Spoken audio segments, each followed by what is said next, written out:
और जो लोग भी पार्टनरशिप में कंफ्यूज रहे हैं, दिक्कत रहा है, एडमिशन्स नहीं समझ में आया, रिटायरमेंट नहीं आया, डेथ क्या हुआ, ठीक है, तो वो टेंशन छोड़ दीजिए। इस चैप्टर का पिछले किसी चैप्टर से कोई रिलेशनशिप नहीं है। बात समझ रहे हैं? कोई भी रिलेशनशिप नहीं है, कुछ भी आपको पहले जो आप पढ़े हो उसका यूज यहाँ पे नहीं है, ठीक है। तो कंफ्यूजन का बात ही नहीं, जो भी पढ़ेंगे वो फर्स्ट टाइम ही पढ़ेंगे, इसलिए इसको कोई भी पढ़ सकता है, ठीक है, जिसको पहले का आता है वो भी और जिसको नहीं आता है वो भी। अब dissolution of partnership form. Partnership जो पूरा आपका यूनिट है उसका ये सबसे लास्ट चैप्टर होता है, dissolution of partnership form. Dissolution of partnership form का मतलब क्या होता है? फर्म को क्या कर देना? डिस्क्लोज करना। क्लोज करना, बंद कर देना, लिक्विडेट कर देना। अकाउंट्स की दुनिया में इसी को लिक्विडेट कहते हैं, यानी कि वाइंड अप करना, क्लोज डाउन, ठीक है। When business relation among the partners in a partnership form comes to an end, it is known as dissolution of partnership, ठीक है। तो जब पार्टनर्स के बीच का रिलेशनशिप क्या होता है, खत्म हो जाता है, तो उसको डिसोल्यूशन ऑफ पार्टनरशिप कहते हैं। वन और more partners take decision to close a partnership form is known as dissolution of partnership form. यहाँ दो वर्ड आया है, ध्यान दीजिएगा दोनों वर्ड पे। एक यहाँ पे है डिसोल्यूशन ऑफ पार्टनरशिप, एक है डिसोल्यूशन ऑफ पार्टनरशिप फॉर्म। हम चैप्टर कौन सा पढ़ रहे हैं? We are studying chapter dissolution of partnership form, ठीक है। तो बड़ा कंफ्यूज कर देता है ये क्वेश्चन, ठीक है, और 3 नंबर में पूछ भी देता है, बोर्ड में पूछा गया है कि what is the difference between dissolution of partnership and dissolution of partnership form, ठीक है। तो देखिए डिसोल्यूशन ऑफ पार्टनरशिप में क्या होता है कि पार्टनर्स के बीच का बिजनेस रिलेशनशिप खत्म हो जाएगा, लेकिन बिजनेस बंद नहीं होगा। जैसे से फॉर एग्जांपल रिटायरमेंट हुआ, क्या हुआ? रिटायरमेंट। मान लो कि ए बी और सी पार्टनर है, ठीक है। सी रिटायर हो गया या मर गया, जो भी हुआ, तो सी अगर रिटायर हो गया तो ऐसा नहीं कि बिजनेस बंद हो गया, है ना। पार्टनर्स के आपस का रिलेशनशिप खत्म हो जाएगा, यहाँ पे बिजनेस रिलेशनशिप जो है इनका वो खत्म हो जाएगा, लेकिन बिजनेस कैरी होगा, बिजनेस बंद नहीं होता है ना। लेकिन पार्टनरशिप फॉर्म में क्या है, डिसोल्यूशन ऑफ पार्टनरशिप फॉर्म में क्या होता है, पूरा का पूरा बिजनेस ही क्या हो जाएगा,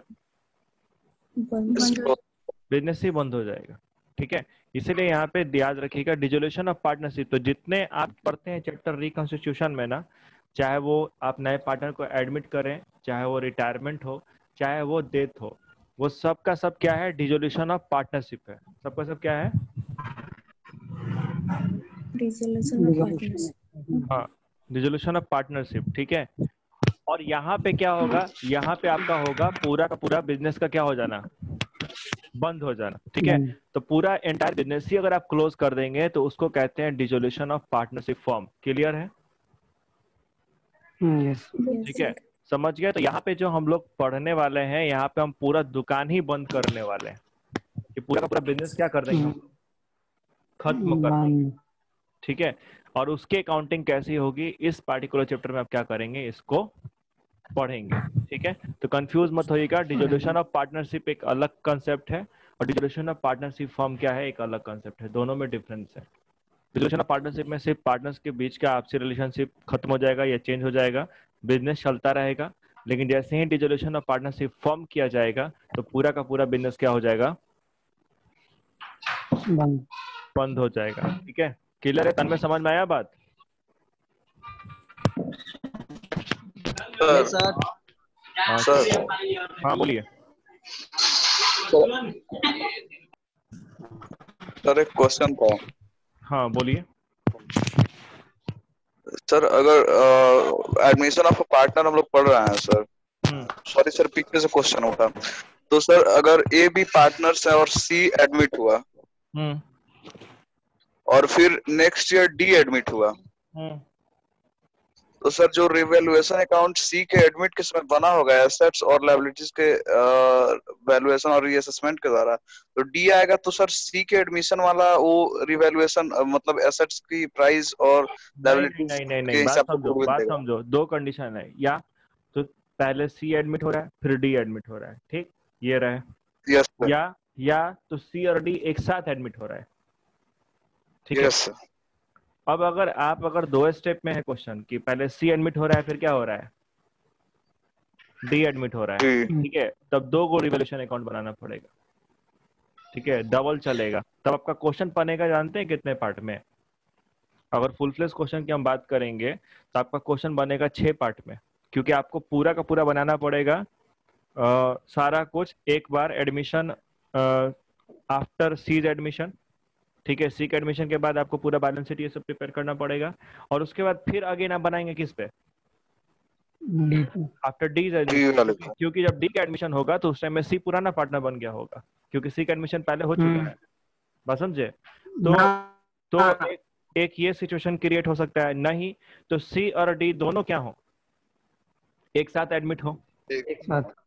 ठीक है। तो एक साथ एडमिट हो रहे हैं तो नॉर्मली जैसे आपको क्वेश्चन बनाते हैं वैसे ही बना दीजिए, कुछ भी उसमें खास नहीं है, ठीक है। लेकिन आपका जो सवाल है ना कि सी एडमिट हुआ फिर डी एडमिट हुआ या सी डी एक साथ एडमिट हुआ, तो ये सवाल अगर पूछता भी है तो ये पूछेगा किस में, calculation of new profit sharing ratio में। बात समझ रहे हैं? Yes sir. आपके फुल फ्लेज क्वेश्चन में 6 मार्क्स कैटेगरी में या 8 मार्क्स कैटेगरी में ऐसा क्वेश्चन पॉसिबल नहीं है, क्योंकि ऐसा क्वेश्चन अगर दे देगा तो एक तो स्टूडेंट से बनेगा नहीं, दूसरा अगर वो बना भी लेता है बाय द वे, ठीक है, तो टाइम फ्रेम इतना ज्यादा लगेगा कि मालूम चलेगा कि आपका आधा घंटा 40-50 मिनट लग गया सिर्फ क्वेश्चन को क्या करने में, सॉल्व करने में, तो फिर बोर्ड में 3 घंटे में हो नहीं पाएगा, तो प्रैक्टिकली पॉसिबल नहीं, ठीक है। आप खुद जज कर सकते हैं, जैसे से फॉर एग्जाम्पल अगर कोई क्वेश्चन 6 मार्क्स कैटेगरी का है, ठीक है, तो 6 मार्क्स कैटेगरी क्वेश्चन को आपको मैक्सिमम कर लेना है कितने देर में, मतलब एक अनुमानित मान सकते हैं कि 12 से 15 मिनट में क्या कर लेंगे आप, खत्म कर लेंगे पूरा का पूरा। अगर आप करने में कैपेबल नहीं हो पाते हैं अपने सारे एफर्ट्स के बावजूद, आपका स्पीड ठीक है, आप कॉन्सेप्चुअली सब कुछ जानते हैं, स्टिल आप कुछ भी कर लो, कितना भी आप इंटेलिजेंट हो, लेकिन 20 मिनट के अंदर वो नहीं बन रहा है, 22 मिनट के अंदर नहीं बन रहा है, यानी कि क्वेश्चन एग्जाम में नहीं आएगा, क्योंकि टाइम के हिसाब से भी तो क्वेश्चन सेट रहता है ना। 180 मिनट का टाइम फ्रेम है, उस टाइम फ्रेम के अंदर आपके 32 क्वेश्चन क्या होने हैं, सॉल्व होना है, ठीक है। तो थोड़ा सा ये प्रोबेबिलिटी आप लोग को मिलाना सीखना पड़ेगा। हम पहले ही बोले हैं एग्जाम में नंबर लाना जो है वो क्या है, एक ट्रिक है।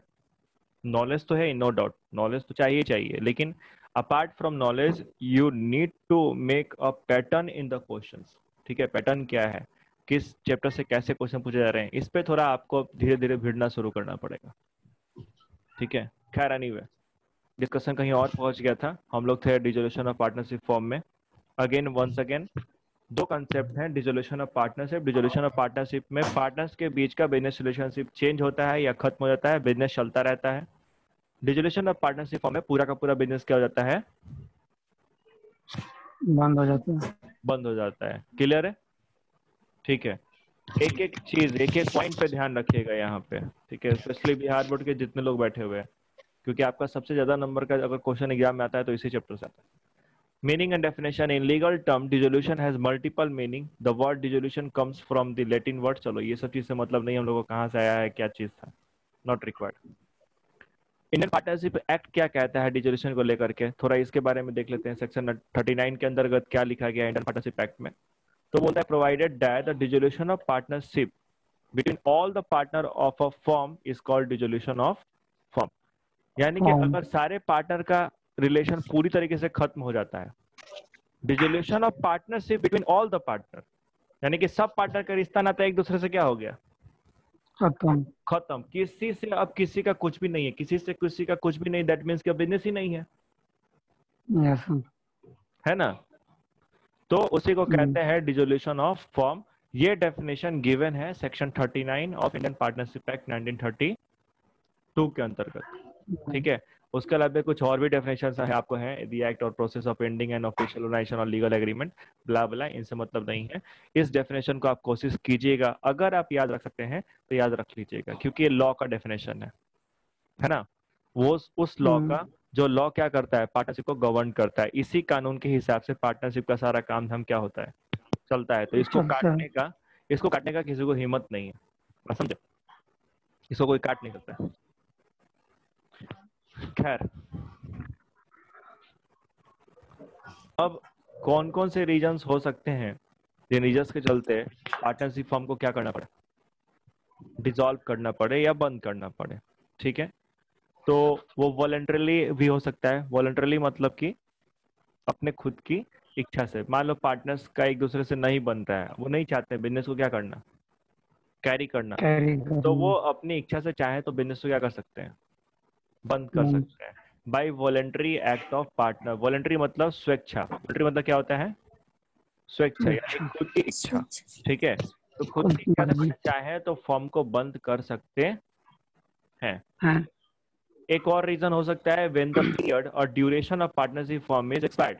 ठीक है, जैसे मान लीजिए कितनी बार क्या होता है ना कि किसी पर्टिकुलर टाइम पीरियड के लिए पार्टनरशिप होता है। जैसे मान लो पार्टनरशिप में एक चीज तुम लोग कंफ्यूज मत होना, दो कंपनियां भी एक दूसरे के साथ मिलकर पार्टनरशिप में बिजनेस कर सकती हैं। ठीक है, क्योंकि यहाँ पे जो ज्वाइंट वेंचर होता है। हाँ, तो ज्वाइंट वेंचर भी हो सकता है, that is a partnership. Joint venture is self a partnership. ठीक है, दो कंपनी में, क्योंकि यहाँ पे लॉ में पर्सन का जिक्र किया गया है ना। लॉ में क्या लिखा है, पर्सन। टू और more person agreed to share the profit of business. आप समझ रहे हैं, तो ये यस सर। कानून वाला पर्सन है, ये इंसान वाला पर्सन की बात नहीं हो रहा है। कानून के नजरिए से पर्सन का मतलब सिर्फ और सिर्फ इंसान नहीं होता है, बात समझे। कानून के नजरिए यस से पर्सन का मतलब इंसान तो होता ही है, बॉडी ऑफ इनकॉर्पोरेशन भी होता है, एसोसिएशन ऑफ पीपल भी होता है, ये सब पर्सन के दायरे में आते हैं। बात समझ रहे हैं। जैसे मान लो कि मेरा अगर एक पार्टनरशिप फॉर्म है, तुम्हारा एक दूसरा पार्टनरशिप फॉर्म है, तो हम लोग एक तीसरा पार्टनरशिप फॉर्म कर सकते हैं एक दूसरे से क्या करके, मिल करके। मिल करके। ये चीज भी पॉसिबल है। तो मान लो अगर किसी खास काम के लिए हम पार्टनरशिप किए, 5 साल के लिए कोई पार्टनरशिप क्या किए, फॉर्म कर रहे हैं। अब ये 5 साल का ड्यूरेशन क्या हो गया, पूरा हो जाता है। ठीक है, तो यहाँ पर आप चाहें तो उस ड्यूरेशन के पूरे होने पे पार्टनरशिप फॉर्म को डिसॉल्व यानी कि बंद कर सकते हैं। हाँ, ठीक है, ये भी एक रीजन हो सकता है क्या होने का, पार्टनरशिप फॉर्म के बंद होने का, डिसॉल्व होने का। क्लियर है। Yes Yes, sir. sir. ठीक है, partnership can be dissolve after the completion of specific venture for which it was form. ठीक है, स्पेसिफिक वेंचर का मतलब क्या हो गया, किसी खास काम के लिए अगर पार्टनरशिप फॉर्म किया गया है। ठीक है, जैसे मान लो कि दो कंपनियों ने मिलके एक पार्टनरशिप वेंचर किया पुल बनाने का, ब्रिज। Yes sir. ठीक है, मान लो एक कंस्ट्रक्शन कंपनी थी, एक स्टील कंपनी थी। तो कंस्ट्रक्शन कंपनी बोली कि हम कंस्ट्रक्शन करेंगे, स्टील कंपनी का काम क्या था, स्टील सप्लाई करना। दोनों ने मिलकर के क्या किया, एक ब्रिज को बनाया। अब ब्रिज बन के क्या हो गया, रेडी। रेडी हो चुका है। ठीक है, इसके बाद से भाई जो भी उनका पैसा रुपया बना, जो भी प्रॉफिट बना, तो जिस प्रोपोर्शन में इन्होंने क्या किया होगा, अपना एग्रीमेंट किया होगा, उस प्रोपोर्शन में अपना अपना प्रॉफिट ले लेंगे और क्या करेंगे, जो पार्टनरशिप वो फॉर्म किए थे स्पेसिफिक वेंचर के लिए, वो पार्टनरशिप क्या हो जाएगा, खत्म हो जाएगा। ठीक है, डिसॉल्व हो जाएगा। क्लियर है। Yes, sir. तो अगर कोई Yes. स्पेसिफिक वेंचर है, स्पेसिफिक वेंचर के लिए कोई पार्टनरशिप फॉर्म किया गया है, तो आप उस वेंचर के कंप्लीट होने पे चाहे तो फॉर्म को डिसॉल्व यानी कि बंद कर सकते हैं। ठीक है, इसके बाद से चौथा पॉइंट कहता है, चौथा पॉइंट के अनुसार कब हो सकता है, तो इंसॉल्वेंसी ऑफ ऑल पार्टनर्स और all partner except one result in to dissolution. ठीक है, या तो सारे पार्टनर्स क्या हो जाए, इंसॉल्वेंट हो जाए। ठीक है, या मान लो 5 है, 5 में 4 हो गया, तो आपको फर्म को क्या करना पड़ेगा, बंद। बंद करना पड़ेगा, डिसॉल्व करना पड़ेगा। क्योंकि अगर सारे पार्टनर इंसॉल्वेंट हो गए हैं, तो आपको याद होगा पार्टनरशिप में जो लायबिलिटी होती है वो क्या होती है, Unlimited. पार्टनरशिप में लायबिलिटी अनलिमिटेड होती है। तो भैया लायबिलिटी का पेमेंट फिर कैसे होगा, जब सारे पार्टनर का दिवालिया निकल चुका है, वो उनके पास कोई पैसा नहीं है पेमेंट करने के लिए, तो क्या बिजनेस रन हो सकता है, पॉसिबल है, नहीं नहीं। तो अगर सारे पार्टनर्स इंसॉल्वेंट हो जाएं या मैक्सिमम पार्टनर इंसॉल्वेंट हो जाए, जैसे 5 है, 5 में 4 क्या हो गया, इंसॉल्वेंट हो गया, तो उस केस में फर्म को डिसॉल्व कर सकते हैं। इसके आगे अगर सर अगर एक क्या चीज, पार्टनरशिप में अगर 4 मेंबर हैं और पार्टनरशिप में 4 मेंबर हैं और किसी का मतलब बाहरी कोई बिजनेस नहीं है, एक ही फॉर्म है, तो इंसॉल्वेंट होंगे तो चारों साथ ही होंगे ना। क्या चीज? किसी का कोई और बिजनेस नहीं है। इंसॉल्वेंसी मतलब क्या होता है? हाँ capability of paying sir debt, अगर राइट? कोई हाँ, बोलिए बोलिए। Yes sir sir. अगर 4 पार्टनर उसमें से कोई एक हो गया तो क्या उसको निकाल दिया जाएगा? निकाल दिया जाएगा, उसका कहानी ऐसे ही खत्म है। मतलब 3 ही पार्टनरशिप करेंगे फिर? रिटायरमेंट में कंसीडर होगा ही नहीं। देखो, एक मिनट। सर अगर मान लो कैसे होगा सर, एक कैसे होगा सर, पूरा बिजनेस तो प्रॉफिट इक्वली नहीं आएगा ना नहीं, बात नहीं समझ लो तुम यार, तुम लोग बात सुनो पहले मेरा, शांत हो सर, जाओ। इसी के अकॉर्डिंग। शांत हो जाओ। Please be calm. बात सुनिए मेरा। ऋचा ने बोला कि 4 पार्टनर है, 4 में से एक क्या हो गया है? इंसॉल्वेंट हो गया है। इंसॉल्वेंट हो गया। तो इस केस में क्या होगा? तो देखो, इस केस में यही होगा कि अगर एक इंसॉल्वेंट हो गया है तो 3 ठो बचा है ना। Yes sir. और पार्टनरशिप में जो लायबिलिटी होती है वो ज्वाइंट और सेवरल दोनों होता है यस सर। है ना। पार्टनरशिप में लायबिलिटी क्या है? पार्टनरशिप में लायबिलिटी अनलिमिटेड है। और अनलिमिटेड। अनलिमिटेड होने के Yes, साथ sir. साथ क्या है? अनलिमिटेड होने के साथ साथ ज्वाइंट और सेवरल दोनों होता है। 11 पढ़ा है सब कि नहीं पढ़ा है सब?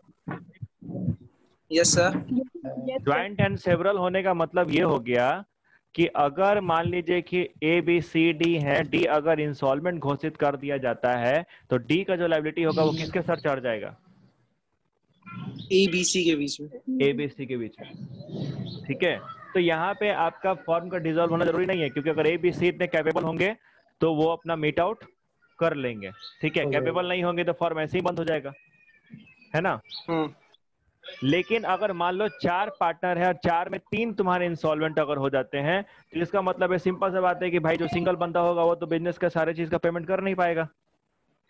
यानी कि इस केस में क्या करना पड़ेगा? I have to go for dissolution करना ही पड़ेगा, ठीक है। तो या तो सारे पार्टनर इंसॉल्वेंट हो जाएं, या जितने पार्टनर हैं उनमें से ऑल पार्टनर एक्सेप्ट 1, ठीक है। मतलब एक को छोड़ के बाकी सब के सब क्या हो गए? इंसॉल्वेंट हो गए हैं, तो पार्टनरशिप फॉर्म डिसॉल्व हो जाएगा। क्लियर है? अच्छा सर, कैसे केसेस में मतलब कुछ पार्टनर्स इंसॉल्वेंट होंगे, मतलब सारे नहीं, 2 या 3, किस केसेस में? जैसे एक बात समझो, तुम्हारे मन में सवाल क्या चल रहा है? जब सब साथ में बिजनेस कर रहे हैं तो एक पार्टनर कैसे इंसॉल्वेंट हो सकता है? यस। आपके मन में यही सवाल चल रहा है, राइट? आप एक बात समझिए, आप भले आप एक इंडिविजुअल्स के रूप में है ना, आप वहां पे 4 लोग हैं तो 4 लोग 4 अलग अलग इंडिविजुअल है ना। आपका कैपिटल कंट्रीब्यूशन अलग होगा, सब अलग अलग बैकग्राउंड से होते हैं। ऐसा थोड़ा ना होता कि चारों लोग तुमको सेम फैमिली से आ रहे हैं, इनके पास सेम एसेट और पोजीशन का पर्सनल एसेट भी सबका सेम है। नहीं सर। ठीक है, मान लो अगर ए बी सी डी है यार, ठीक है, इन लोगों ने बिजनेस में 2-2 लाख रुपया लगाया है, लेकिन मान लो बिजनेस तुमको लेके 2-2 लाख रुपया लगाया हुआ है, बिजनेस ने क्या किया, 1 करोड़ का लोन ले लिया।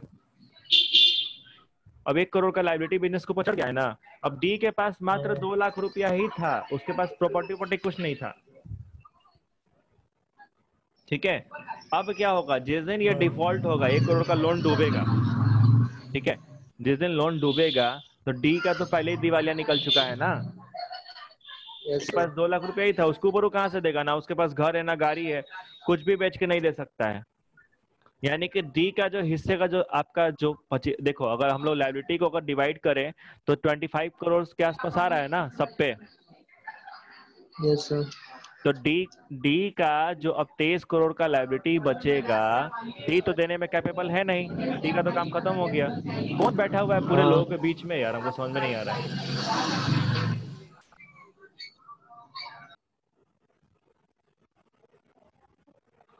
ठीक है, तो 25 करोड़ का सब पे इंडिविजुअल आएगा। अब सिंपल सा बात है, डी के पास 2 लाख रुपया था भैया, 2 लाख के ऊपर तो देने में कुछ सक्षम नहीं है। अब जो 23 करोड़ का लायबिलिटी बचा हुआ है, ये किसके सर चढ़ेगा? ए बी सी के तरफ। लो भरो, बात समझ रहे हैं। लेकिन अगर ए बी सी तीनों के तीनों इंसॉल्वेंट हो जाते हैं और डी अगर सॉल्वेंट बचा हुआ भी है, तो क्या डी कैपेबल हो पाएगा कि ए बी सी तीनों का भर दे पैसा? पॉसिबल है? नहीं। तो वहां पे तो आपको दुकान बंद करना ही पड़ेगा, देयर इज नो ऑप्शन। ठीक है, क्लियर है? Yes sir. इसके बाद से आपको बोला है कि अगर इलीगल या unlawful business activity results into dissolution. जैसे मान लीजिए अगर किसी बिजनेस को अनलॉफुल इलीगल घोषित कर दिया गवर्नमेंट के द्वारा, तो आपको अपना बिजनेस क्या करना पड़ेगा? बंद करना पड़ेगा। ऑब्वियस, जैसे मान लो बिहार में ही पहले आपका लिक्योर बैन के पहले लिक्योर बैन लगा हुआ है, पूरे बिहार में शराबबंदी है ना? तो क्या आज के टाइम में कोई कंपनी खोल सकता है या कोई शॉप खोल सकता है पार्टनरशिप में? नहीं खोल सकता है, इलीगल है। आपका ऑटोमेटिक जो वो बिजनेस होगा वो क्या हो जाएगा? बंद हो जाएगा। ठीक है, वहां पे आपका डिसोल्यूशन हो जाएगा। पार्टनरशिप एट, हाँ, अगर पार्टनरशिप एट विल है, can be dissolve by giving notice of 14 days. Partnership at will क्या होता है? What is partnership at will?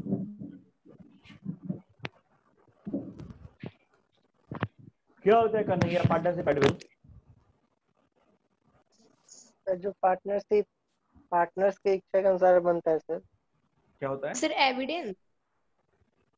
इसमें सर लीगल एविडेंस नहीं होता है सर। The legal evidence नहीं होता है। Anybody else who want to speak over this partnership at will? Keshav? तो इसमें पार्टनरशिप डीड नहीं होता है। पार्टनरशिप डीड नहीं होता है। अच्छा, और कुछ? एग्रीड हुए रहते हैं, उसी का एग्रीमेंट रहता है। किसी को कुछ नहीं पता है। पार्टनरशिप एट विल का मतलब इसको हिंदी पता है क्या कहते हैं? हिंदी में sir partnership at will sir बोलो ना। हेलो, बोलिए। पार्टनरशिप एट विल का मतलब ये होता है कि फर्म कब डिस्क्लोज होगा, ये कोई एग्रीमेंट इसका नहीं हुआ हो। देखो यहाँ पे पार्टनरशिप एट विल में क्या होता है, विल मतलब होता है इच्छा, है ना? यस। तो इसको कहते हैं ऐच्छिक साझेदारी। जो हिंदी वर्जन है पार्टनरशिप एट विल का, उसको कहते हैं ऐच्छिक साझेदारी। ऐच्छिक साझेदारी का मतलब क्या है कि हम और आप पार्टनर हैं अपनी इच्छा से। ठीक है, हम बाउंडेड नहीं है किसी भी एग्रीमेंट के द्वारा या ये चीजों पे। हमारे आपके बीच एक अंडरस्टैंडिंग बनी है, that is at our will, जो हमारे विल से, हमारी इच्छा से है। मेरा मन करेगा हमको नहीं काम करना है तुम्हारे साथ, हम एनी टाइम क्या कर सकते हैं, छोड़ के जा सकते हैं। ठीक है, I can take retirement any moment.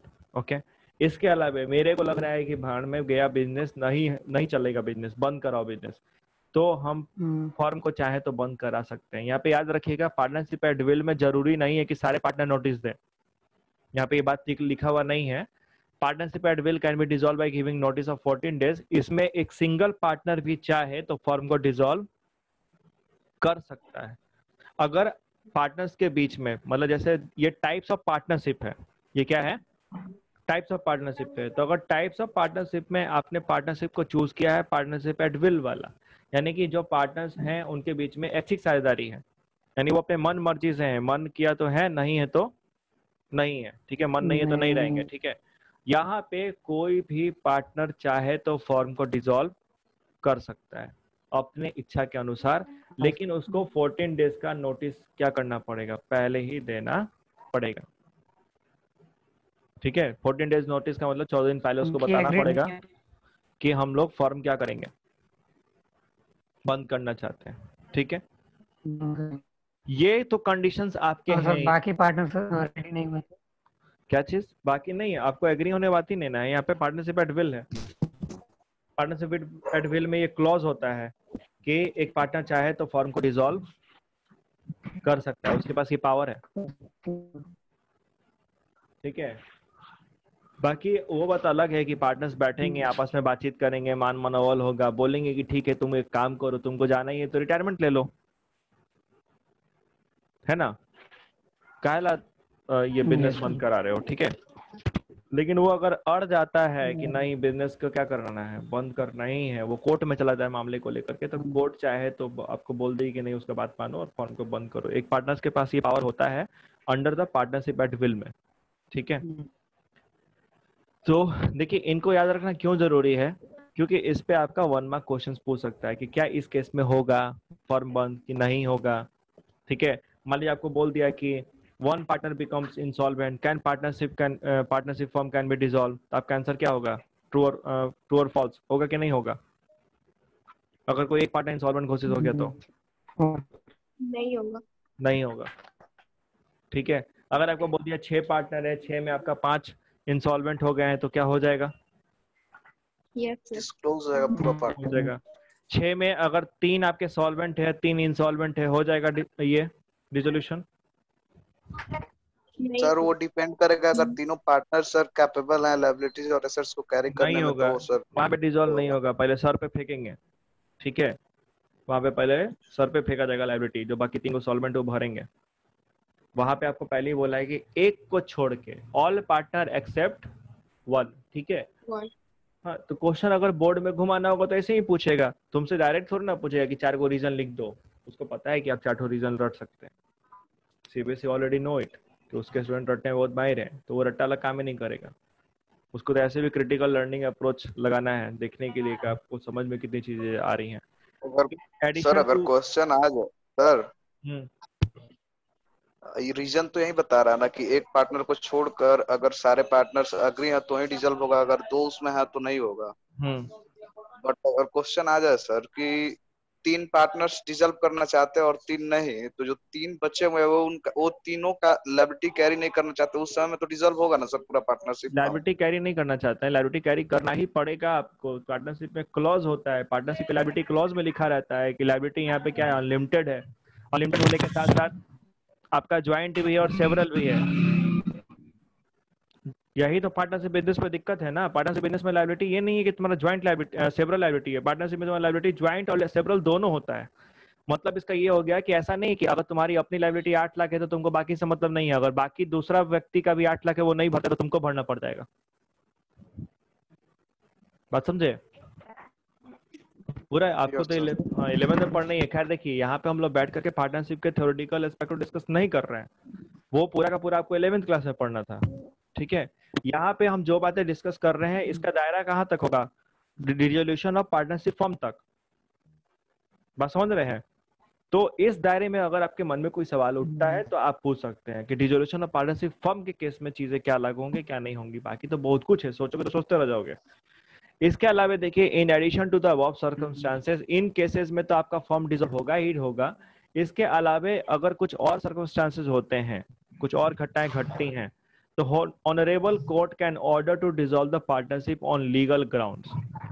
ठीक है, कोर्ट को अगर लगता है किसी भी रीजन से अगर कोर्ट को यह फील होता है कि इस पार्टनरशिप फॉर्म को क्या कर देना चाहिए, बंद कर देना चाहिए, तो वो आपको बंद कर सकती है। वो ऑर्डर जारी कर सकती है कि पार्टनरशिप फॉर्म को क्या किया जाए, डिसॉल्व कर दिया जाए, बंद कर दिया जाए। For example, guilt of misconduct, अगर आपने मिसकंडक्ट किया है। Partners becomes up unsound mind. ठीक है, अगर पार्टनर्स का दिमाग में क्या हो गया, खराब हो गया है। ठीक है, breach of agreement. Breach of agreement का मतलब होता है, ब्रीच मतलब तोड़ना, लीगल वर्ड है ये, लॉ का वर्ड है ब्रीच। ब्रीच का मतलब क्या होता है, तोड़ देना। अगर आप एग्रीमेंट को तोड़ते हैं, टर्म्स को तोड़ते हैं, कोर्ट को लगता है कि नहीं ये लोग ठीक काम नहीं करेंगे, तो वो आपके फॉर्म को डिसॉल्व कर सकती है। ठीक है, अगर कोर्ट, अगर मान लो सिचुएशन ऐसा कैरी हो जाए, 1-2 केसेस नहीं दिया है उसको भी बता देते हैं। अगर ऐसा केस आ जाए आपके सामने कि आप बिजनेस कैरी करेंगे तो आपको लॉस ही होगा, प्रॉफिट होने का कोई चांसेस नहीं है। ठीक है, आप ऐसा बिजनेस कैरी करना चाहते हैं जिसमें आपका क्या होगा, हमेशा लॉस ही होगा, आगे फ्यूचर में लॉस ही होगा, तो भी आपको कोर्ट चाहे तो आपके फॉर्म को डिसॉल्व कर देगी लेकर के। ठीक है, क्योंकि आपको हमेशा लॉस होगा तो आप अपना लायबिलिटी कहां से पे कीजिएगा, है ना। ठीक है, आइए फटाफट, वेरी इंपॉर्टेंट, इसको तो रट्टा ही मार जाना है आपको। Dissolution of, difference between dissolution of partnership and dissolution of firm. Partnership के डिसोल्यूशन में और फर्म के डिसोल्यूशन में क्या अंतर है। ठीक है, आइए फटाफट देखते हैं। बेसिस ऑफ कंपैरिजन है आपका। पहला कॉलम जो है आपका डिसोल्यूशन ऑफ पार्टनरशिप का है, दूसरा कॉलम किसका है, डिसोल्यूशन ऑफ फर्म का है। ठीक है, मीनिंग के हिसाब से देखते हैं तो मीनिंग में आपको बोलता है कि डिसोल्यूशन ऑफ पार्टनरशिप में क्या बोल रहा है कि इट मे और may not involve dissolution of firm. देखो, अगर डिसोल्यूशन ऑफ पार्टनरशिप में सारे पार्टनर्स के बीच में डिसोल्यूशन अगर हो जाएगा तो आपका फर्म बंद हो जाएगा, है ना। Yes sir. यानी कि यहाँ पे आपका फर्म बंद हो भी सकता है और बंद नहीं भी हो सकता है। अगर मान लो एक पार्टनर छोड़ के चला गया तो नहीं बंद होगा, है ना। तो यहाँ पे क्या है, मे और may not involve dissolution of firm. ठीक है, लेकिन डिसोल्यूशन ऑफ फर्म में देखिए क्या बोलता है, यहाँ पे आपका पार्टनरशिप क्या हो जाएगा, खत्म हो ही जाएगा। ठीक है। नेचर की बात करें तो डिसोल्यूशन ऑफ पार्टनरशिप वॉलंटरली होता है। वॉलंटरली का मतलब इच्छा के अनुसार, मन किया तो एडमिट करा लिए, मन किया तो छोड़ के क्या हो गए, चले गए। यहाँ पे कंपलसरी नहीं है। लेकिन डिसोल्यूशन ऑफ फर्म आपका वॉलंटरली और कंपलसरी दोनों हो सकता है, ठीक है, दोनों पॉसिबल है, ठीक है। इसके बाद से आपका देन क्या है, कंटिन्यूएंस ऑफ बिजनेस। तो डिसोल्यूशन ऑफ पार्टनरशिप में बिजनेस क्या होगा, कंटिन्यू करता है ना। Yes sir. बिजनेस कंटिन्यू करता है, पार्टनरशिप का रिलेशनशिप चेंज हो रहा है, ठीक है। लेकिन यहाँ पे बिजनेस कंटिन्यू नहीं करेगा। यहाँ पे बिजनेस आपका बंद हो जा रहा है ना, तो बिजनेस कंटिन्यू कहाँ से करेगा, बिजनेस पूरा बंद हो गया। रिक्वायरमेंट की बात करें तो जब आप जितना भी एडमिशन पढ़े या रिटायरमेंट पढ़े, डेथ पढ़े हैं, तो आप वहाँ पे एसेट का रिवैल्यूएशन करते थे, revaluation of assets and liability ना, ठीक है। Yes sir. जब आप फर्म को बंद कीजिएगा तो वहां पे रिवैल्यूएशन नहीं होता है, वहां पे क्या होता है, रियलाइजेशन होता है। रियलाइजेशन में क्या होता है कि आप जो भी अवेलेबल एसेट है उसको बेच देंगे और उससे जो पैसा निकलेगा उससे क्या करेंगे, लायबिलिटी का पेमेंट करेंगे, ठीक है। तो यहाँ पे होता है realisation of asset and liability, किसमें, डिसोल्यूशन ऑफ फर्म में। और डिसोल्यूशन ऑफ पार्टनरशिप में क्या होता है, revaluation of asset and liability, ठीक है। फाइनल क्लोजर ऑफ बुक्स, क्या अकाउंटिंग बुक्स पूरी तरीके से बंद हो जाएंगे, उसको दोबारा ओपन नहीं किया जाएगा। तो यहाँ पे does not require final closure of books of the account, क्योंकि पार्टनर आएंगे जाएंगे, अपना काम क्या होगा, चलता रहेगा, किसमें, डिसोल्यूशन ऑफ पार्टनरशिप में, ठीक है। लेकिन फर्म के केस में क्या हो जाएगा, पूरा का पूरा बिजनेस बंद हो जाएगा, तो अकाउंटिंग बुक्स भी क्या हो जाएंगे, क्लोज हो जाएंगे। क्या कोर्ट ऑर्डर कर सकता है डिसोल्यूशन ऑफ पार्टनरशिप के लिए? जी नहीं। हाँ, कोर्ट इसमें नहीं कर सकता, कोर्ट ऑर्डर नहीं करता है कि पार्टनर रिटायर हो जाए, ये पार्टनर एडमिट हो जाए, कोर्ट का ही काम नहीं है। यस ठीक है? हाँ, लेकिन कोर्ट चाहे तो आपके बिजनेस को बंद करा सकता है। कोर्ट के पास ये पावर है कि वो फर्म को डिसॉल्व करा सकता है। क्लियर है? यस ठीक है। तो थ्योरेटिकल एस्पेक्ट जो भी है वो आपका आज क्या हो गया है, कवर हो गया है। इसके बाद हम लोग अकाउंटिंग ट्रीटमेंट की तरफ मूव करेंगे अगले क्लासेस से। आज जितनी बातें आपको बताई गई, पढ़ाई गई, ठीक है, चाहे आप सीबीएसई से हैं चाहे आप बिहार बोर्ड से हैं, ठीक है, ये सारा चीज आपको याद रखना पड़ेगा एज इट इज, ठीक है, याद चाहिए, ये चीज कंप्लीट याद चाहिए, ठीक है। आपका डैम श्योर है कि इससे आपका 2 नंबर का क्वेश्चन सीबीएसई में, और जितना आप अभी पढ़े हैं इतने से कम 10 नंबर का क्वेश्चन बिहार बोर्ड में आ जाएगा, इतना ही कंटेंट से, ठीक है। तो क्लासेज आज का यहीं पे क्या हो रहा है, खत्म हो रहा है। आपको ये नोट्स हम पीडीएफ में सेंड करते हैं अभी तुरंत, ठीक है, और जो पहले वाला है वो भी हम आपको दे देते हैं। ओके, ठीक है, चलिए, bye bye. Thank you sir. Welcome. Thank you.